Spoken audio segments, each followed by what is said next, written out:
I'm Chip McLean, head of the English department here at Walter State, and this is Laura Ritter. What's your role? I'm the Associate Dean of Humanities, and I teach music and humanities classes. So I hear you flipped a class. Why did you choose to flip one of your classes, and which one is it? Well, it's the Human Adventure, which is a class that we take a look at art, music, literature, philosophy, religion in different time periods. So it incorporates a whole lot of material. And I've just found through the semesters, I always feel like I'm standing up lecturing and talking and trying to cram just information into my students. And so with all this discussion about flipping the classroom, I decided to give it a try.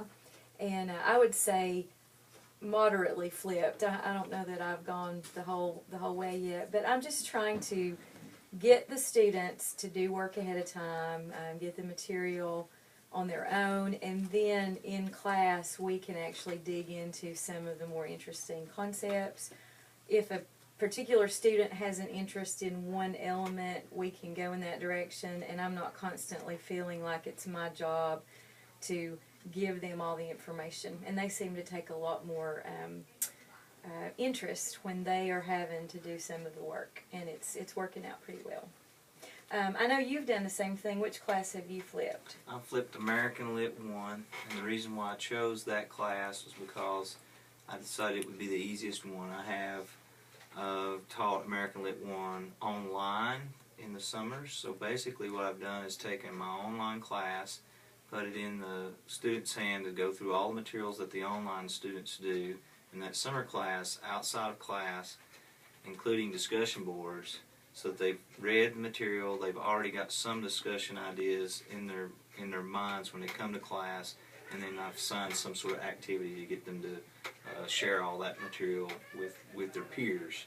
The thing that's maybe most frightening is when I feel like I've not covered everything, but everything that they've come up with has been good, so they really are learning stuff. And the stuff that I feel like I haven't covered, I know is in that material that's been posted online. One way that I might improve my class, the flipped class in the future, would be to try and make that material that's online a little more interactive in itself. As an English guy, it's really text heavy. They're doing a lot of reading outside of class. But so far, they've not cried too much about the amount of reading. I'm sure there are some stories they may have had to skip in order to get the discussion board done, but that wouldn't be any different from any other class. And everything that they are able to talk about, their responses are smarter. So it's been successful in that regard. I feel kind of the same way. One thing I'm going to do, in fact tomorrow, I'm going to ResponseWare training, and then I've actually registered for my first MOOC, which is called Teaching Music in the Clouds. So I'm trying to get some training myself to help me with this, and it's great that we work at Walter State where they're very supportive. I know our dean and of course our vice president really are supporting these initiatives, and I'm excited. A little nervous about some of it, but it's exciting. I've never taught my class the same way. I've always tried to every semester do something different. And so that idea isn't new to me, but getting the students more involved has been very rewarding so far.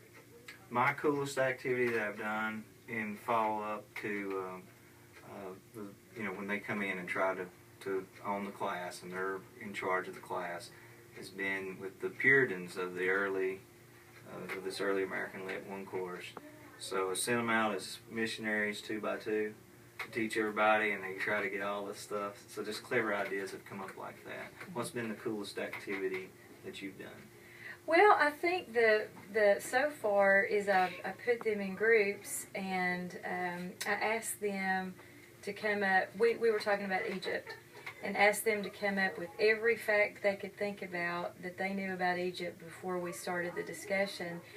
And you realize in their education, they don't know a whole lot about some of those other countries. They know a lot about Western Europe, but you go outside of that geographical area and they don't have a lot of information. So just the fact for them to realize how much art and how much of the religious ideas and the philosophy that they've really never even studied was kind of neat to watch them talk in the groups and go, I don't know. So I think it made them more interested in getting some of that information. So She mentioned the MOOC. Don't tell the dean I'm failing my first MOOC.